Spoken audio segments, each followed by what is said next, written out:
Chapter 5 is titled The Working Cell. The first part of Chapter 5, The Working Cell, is all about the plasma membrane and how things move in and out of cells. The second part is all about cellular metabolism and energy. Again, cellular metabolism is all the chemical reactions that happen within a cell.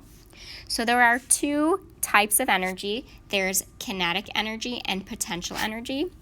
Kinetic energy is the energy of motion. When we talk about molecules moving faster, that is what occurs when the temperature is being increased. So we are referring to the kinetic energy of the molecules. Potential energy is energy that is stored as a result of either location or structure. You may think of potential energy when you imagine a rock sitting at the top of a hill. But the potential energy we will be talking about is chemical energy. So this is a type of potential energy where energy is stored in bonds. Glucose is a molecule that has a lot of chemical energy. There's a lot of energy stored in those bonds of glucose. Let's take a look at the laws of thermodynamics that have to do with energy. So the first law states that energy cannot be created or destroyed. It is only converted from one form to another. So I just mentioned that glucose has a lot of chemical energy. When the energy is released from glucose, it is converted into two forms, ATP and heat. The second law of thermodynamics states that when energy is converted from one form to another, some of this energy is converted to heat. So we already mentioned that. Now, heat is a disordered form of energy because cells cannot use it to do work. Cells can only use ATP. Because of this, we say that entropy increases. Entropy is disorder. With respect to energy, reactions can be classified as endergonic or exergonic. Exergonic reactions is when energy is released, or you can think it exits.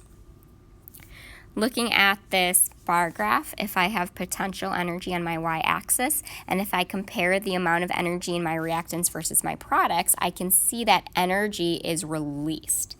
An example of an exergonic reaction is cell respiration.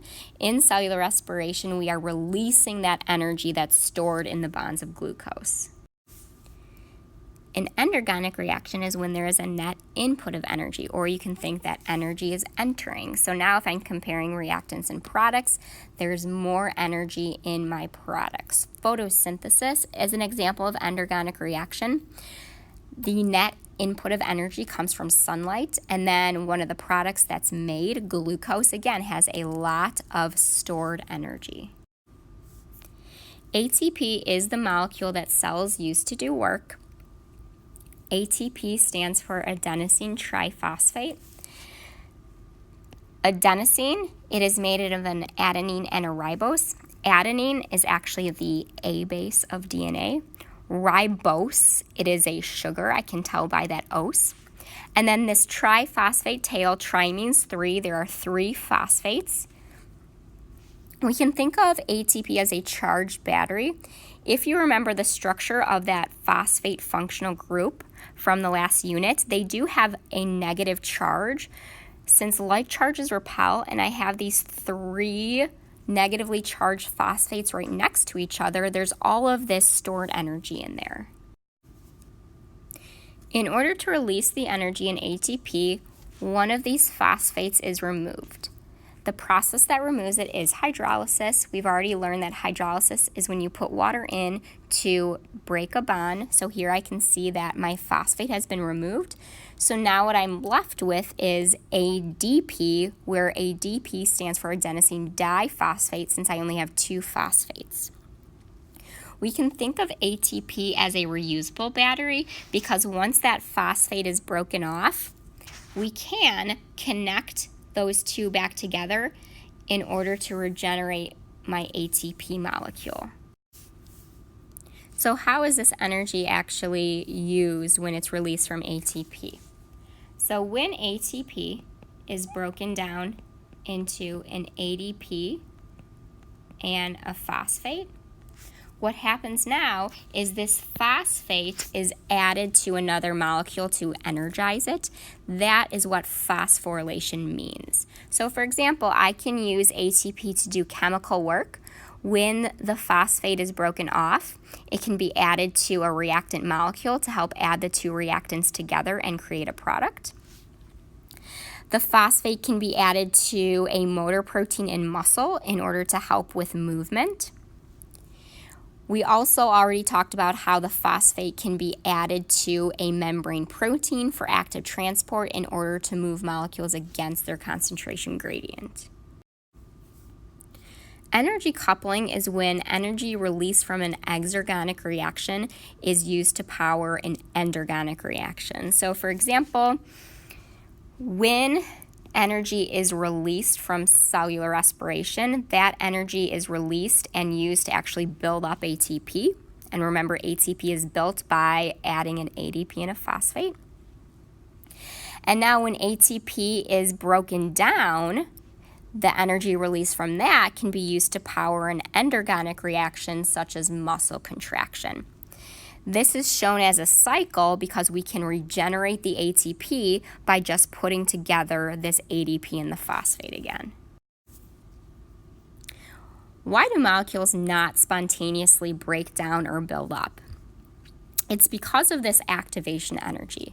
Activation energy is the energy needed to get a reaction started. It really is an energy barrier that stands in the way between the reactants and the products. So reactants always have to overcome some type of energy barrier.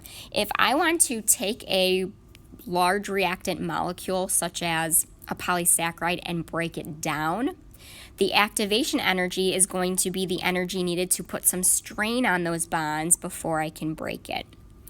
Let's say I actually want to build up a molecule, so maybe I want to add together 2 amino acids. Now my activation energy is the energy needed to kind of contort those 2 reactant molecules to make sure they're in the proper orientation to bond. The problem with activation energy is that your cells depend on all of these chemical reactions to keep them alive.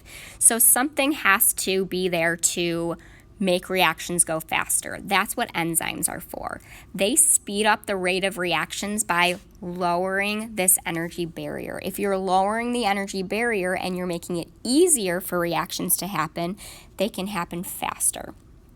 Enzymes are known as organic catalysts.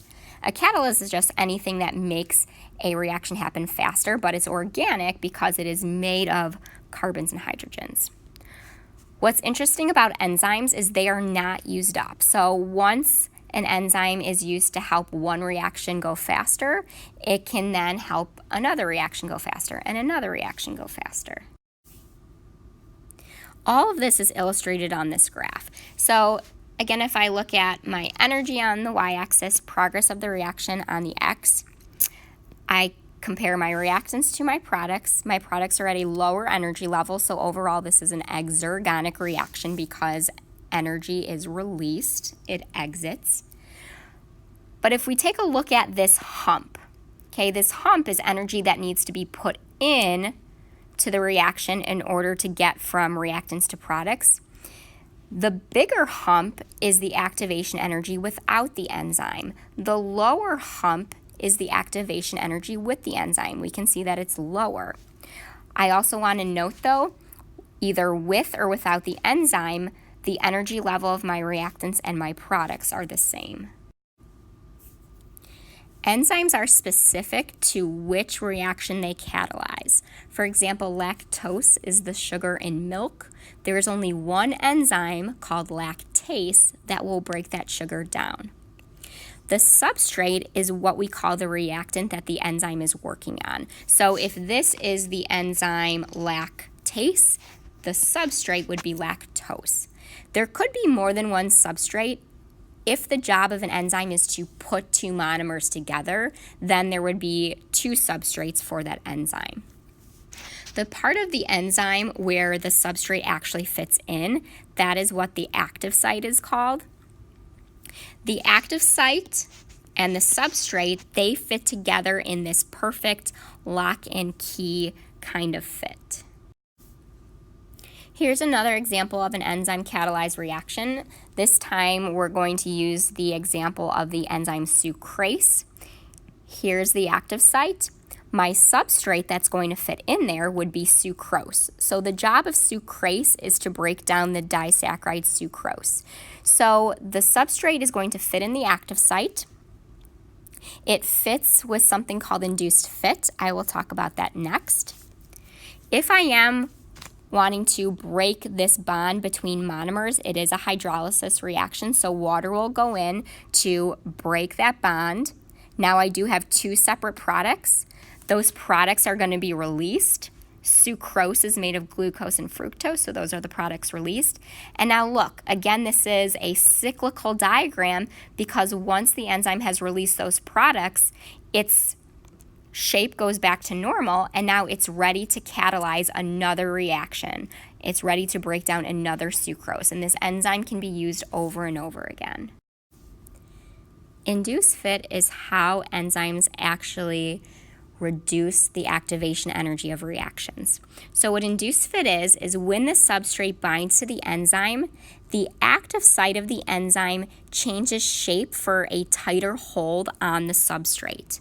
And now what this does is it helps strain bonds that need to be broken in that substrate, or if the goal of the enzyme is to add two molecules together, induced fit is going to hold those reactants in a favorable position so that they can bond together.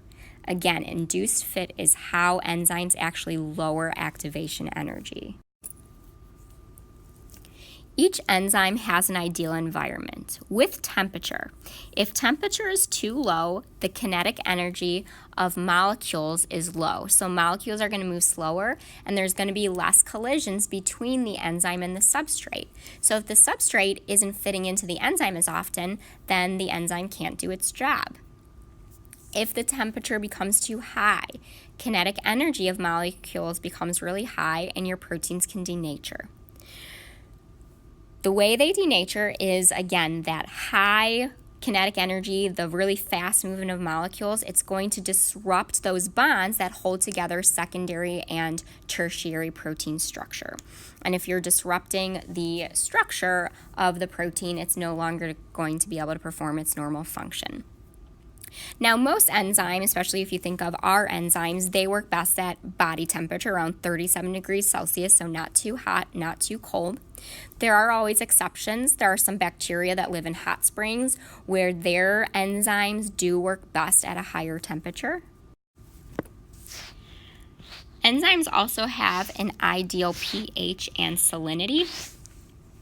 What can happen with excess salt ions, such as, let's say, Na+, Cl-, or excess H+ in an acidic condition, OH- in a basic. These charged ions can disrupt the bonds that hold together the delicate secondary and tertiary protein structures. These ions can also change the charge at the active site. Remember that active site of the enzyme is where the substrate fits in. So if you're changing the charge and the substrate can't fit in anymore, then the enzyme can't do its job. Most enzymes work best at a neutral pH, but again, there's always exceptions. The enzymes in our stomach, they do work best. They're most stable at a lower pH. Some enzymes require molecules to actually fit in and activate them. Most of these enzyme helpers will actually fit in somewhere in the active site to basically complete the active site so the substrate can fit in. If these enzyme helpers are inorganic, they are known as cofactors. So a lot of minerals like iron, potassium, zinc, they can work as cofactors. If the enzyme helper is organic, it is called a coenzyme. A lot of the vitamins that are required in your diet actually act as coenzymes. So, for example, folic acid. So, cofactors and coenzymes, they are things that actually activate enzymes. There are some things that inhibit enzymes. Some of these are called competitive inhibitors. So if this is my substrate molecule that would fit into the active site of my enzyme, what a competitive inhibitor is it can actually fit into the active site. So what it's doing is it is competing with the substrate for the active site. If my inhibitor is in the active site, then that means my substrate can't fit in. This type of inhibition can be overcome by increasing substrate concentration, because if there is way more substrate than there is this inhibitor, then it's just more likely that a substrate molecule will fit into the active site rather than the inhibitor. Some enzyme inhibitors are non-competitive, or we can call them allosteric inhibitor. They actually bind to an enzyme at a place other than the active site. So if this is my enzyme and this is the active site, this would be that other site, which we can call an allosteric site, and that is where the non-competitive inhibitor will fit in. But if you see what happens, if this is the shape of my normal active site, when that non-competitive inhibitor fits in, it changes the shape of my active site, and now my substrate cannot fit in anymore.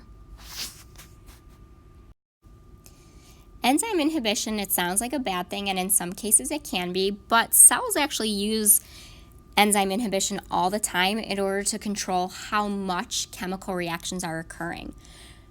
If you think about it, if we have this starting molecule that we want to make into some type of end product, cells will only need a specific amount of end product. When they have that amount, they're going to want to stop these reactions occurring, or else they're just wasting their energy.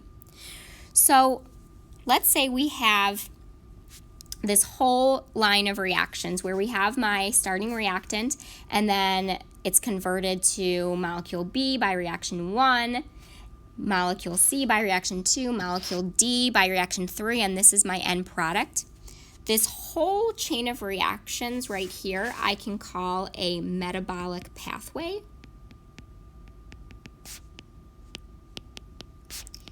And you can see that each reaction is controlled by a separate enzyme.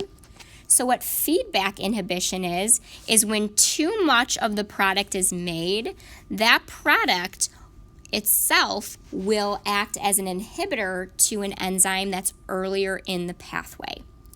And now, if you think about it, we do want this type of inhibition to be reversible, because now once some of that product is starting to dwindle, we want to lift the inhibition so we can make the product more, which means that the product, when it's acting as an inhibitor to enzyme 1, it's just binding with really weak reversible bonds such as hydrogen bonds.